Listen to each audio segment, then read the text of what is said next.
Mheshimiwa Mwenyekiti, kamati yetu ya kudhibiti ukimwi katika harakati za kuhakikisha tunadhibiti maambukizi mapya ya VVU na ukimwi yasiendelee, na dhumuni likiwa ni kutokomeza kabisa ugonjwa wa VVU na ukimwi. Tumeanza kutembelea baadhi ya taasisi zinazojitahidi kutoa elimu kwa vijana kuhusu ugonjwa huu wa VVU na ukimwi. Mheshimiwa Mwenyekiti, tulitembelea taasisi ya Doyodo. Taasisi hii inapatikana katika kata ya Miuji hapa Dodoma.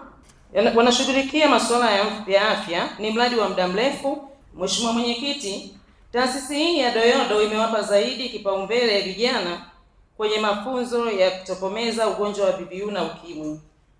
Hivyo, kamati ya kudhibiti ukimwi ilitoa ushauri kwa taasisi ya Doyodo iwafikie na wazee ili kuwapa elimu hiyo ya VVU na ukimwi, sababu wao wamekuwa waathirika wakubwa kwenye janga hili kutokana na wao kuwahudumia watoto wao ambao wameathirika na ugonjwa huu wa VVU na ukimwi. Mheshimiwa Mwenyekiti, naomba kuwasilisha.